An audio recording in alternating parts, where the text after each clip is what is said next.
Well, hey everybody, welcome back to the channel. Today we're taking a look at Rapido Train's recent release of the PC&F B-70-71 boxcars and the PC&F B-70-69 boxcars. So let's see what you get in the box and see how these operate, roll, wobble, etc. on this review starting right now.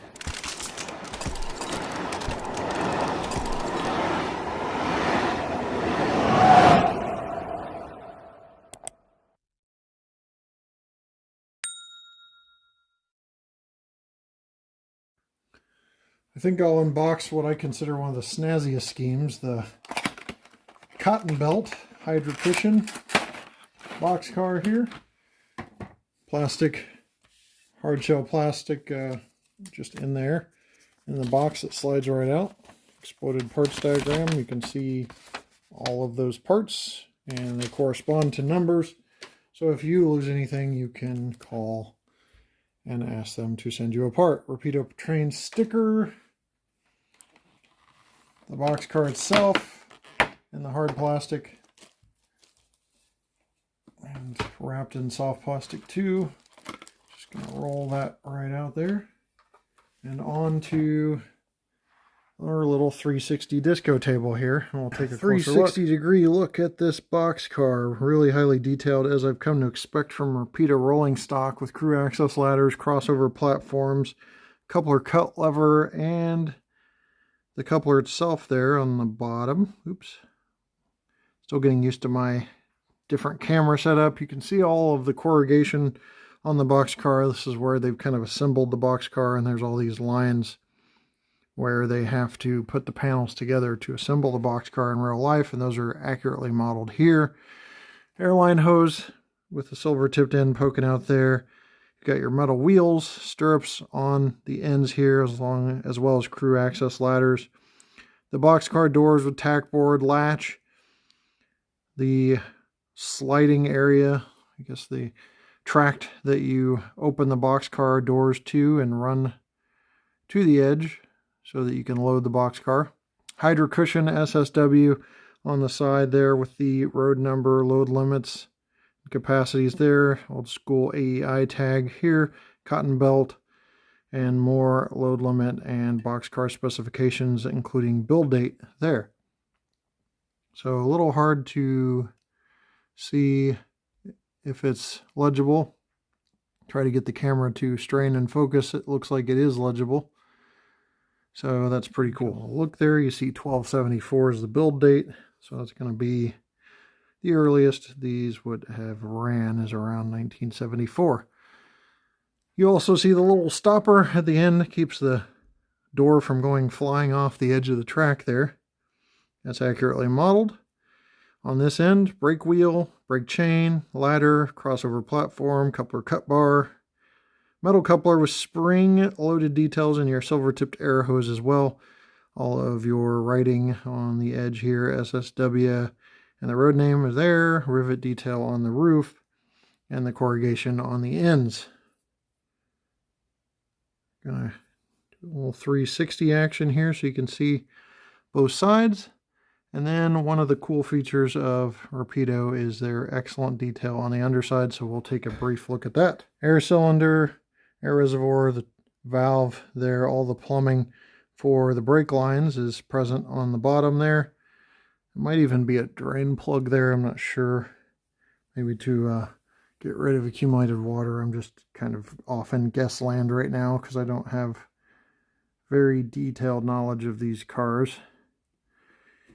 You can see the little subset spring. I believe that's a spring there. All of the bracing for the boxcar is nicely done too. So a really well detailed underbody on this car also.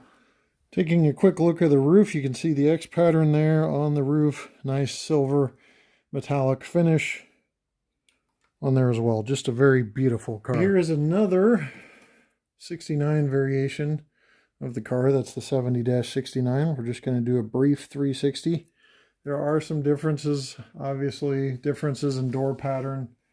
The other doors on the cotton belt had more spacing in between the slats, and difference in some of the other features as well. We'll flip it to the side and let you see the underbody. You can see that see-through etched metal platform going across the coupler.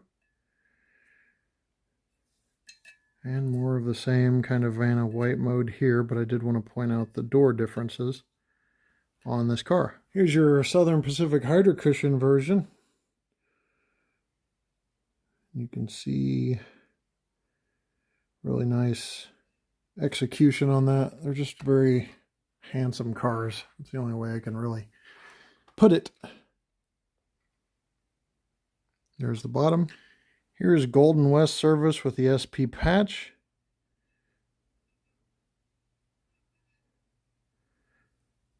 A little bit of a door difference. Again, that's one of the major spotting features. But really light powder blue and that darker blue on the SP patch really pops.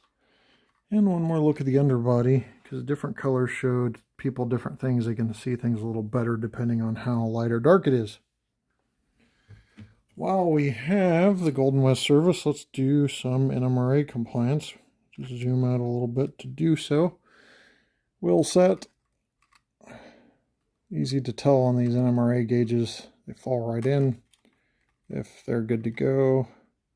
And they'll be crooked if they're not, and that is good to go. Car body length on this is 7 1/8 inches, but coupler to coupler, it is closer to 8 1/4 inches. So we go with the 7 1/8, and you get 1 ounce for the initial weight and 1/2 ounce for each additional inch on the car, or just each inch period. So with this one, it should be about 4 1/2 ounces in NMRA, and we have 5, so that's good. And just for folks that want to see kilograms, we can do that too, or grams in this case, 144. All right, let's do the free rolling test. Definitely free rolling. It's taken off on me, and I could use this car to determine any uneven spots on my layout. We'll just do a sampling of KD height gauge here. Appears to be dead on. Coupled, dead on also. Problem is when I couple it, it doesn't want to let go. It's not the car, it's just the height gauge that does that. And this end looks like dead on also. And good to go. Okay, next test is the wobble test. I'll just start these in motion, see if we get any wobble.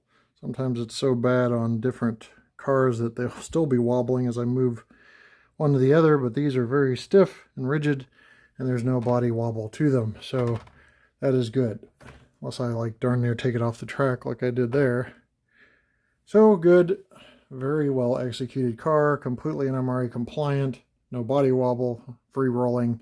It's all you can really ask for with the high detail on these cars.